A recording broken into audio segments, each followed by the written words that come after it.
Olá, eu sou Ana Ruth Cavaco. No último episódio compartilhei um pouco da minha jornada de estudo bíblico, individualmente e também com as mulheres da minha igreja. E hoje eu vou contar-te como cheguei ao estudo do Evangelho de João. Para isso vamos usar o Bible Study Jesus é Deus, produzido por mim e publicado pela Purpose Paper. Então como é que eu cheguei a este estudo? No início do verão de 2021 eu decidi fazer um Journal dos Evangelhos. Este mesmo da Purpose Paper. O desafio era ler cada capítulo, começando por Mateus, como se fosse a primeira vez. Anotei repetições, encontrar palavras, queria demorar-me. E aquilo que eu previa que demorasse meses, durou poucas semanas, porque eu estava de férias, tive uma alergia solar e fiquei trancada em casa. Então agarrei-me a esta leitura e senti-me como alguém que se alimenta de algo nutritivo. Saboreei cada detalhe, devorei e voltei atrás para reler e sentia-me consolada no meio daquela frustração a cada pormenor da vida de Jesus e menos privada de não poder estar a sair da mesma forma. E à medida que eu lia os Evangelhos, em menos de nada encontrava as mesmas histórias, mas de uma outra perspectiva, outros detalhes, complementando o que tinha sido lido antes. E por último, nesta leitura veio o Evangelho de João.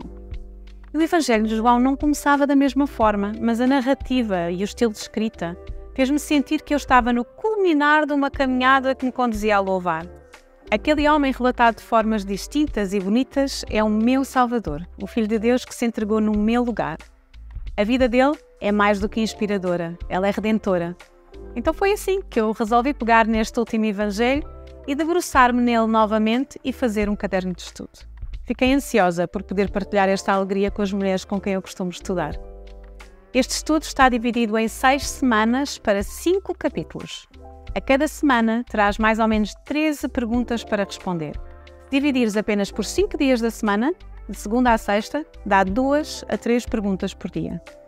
A cada etapa de estudo, as perguntas ajudam-te a questionar o que está a acontecer no texto, a ver como Jesus se revela e o que tu podes fazer à luz dessas verdades que estás a aprender. A cada momento vamos colocando explicações que complementam aquilo que pode não ser óbvio, sobretudo contextualizações culturais, relações com o Antigo Testamento e outras.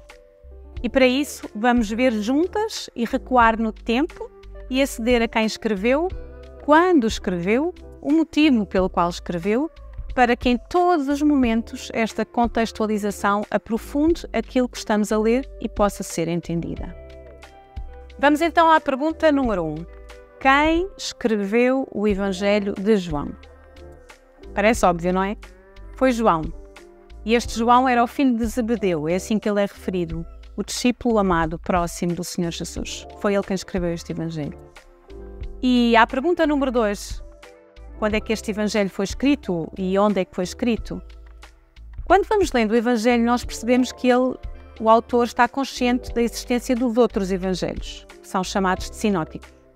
Ou seja, por esta altura, em que ele registra estes relatos, já os outros Evangelhos estavam em circulação. Por isso acredita-se que este foi o último dos Evangelhos a ser escrito e estará datado ali por volta do ano 67 ou 68 depois de Cristo. Esta data tem base na morte de Pedro, que terá sido após, mas antes da queda de Jerusalém, que sabemos que foi no ano 70. E segundo a tradição, não temos certeza, João estaria em Éfeso quando o escreveu. Éfeso era nesta altura um dos mais importantes centros urbanos do Império Romano. E passando à pergunta número 3, para quem foi escrito, em que género literário foi escrito, quais são os temas centrais deste Evangelho? Uma das coisas importantes para compreender acerca do Evangelho de João é que ele é um Evangelho. Evangelho significa boas novas ou boas notícias. À semelhança de Mateus, Marcos e Lucas, que também são Evangelhos. E eu referi que eles são os sinóticos, eles são chamados assim porque eles contêm uma grande quantidade de histórias em comum, na mesma sequência, e algumas vezes eles utilizam a mesma estrutura de palavras. E João não começa com a genealogia de Jesus, ou o seu nascimento, mas todos os 4 Evangelhos têm no começo o ministério de João Batista e de Jesus, e acabam com a morte e ressurreição de Cristo. No entretanto, todos têm uma série de acontecimentos da vida do Senhor Jesus que varia. Os 4, por exemplo, têm a multiplicação dos 5.000.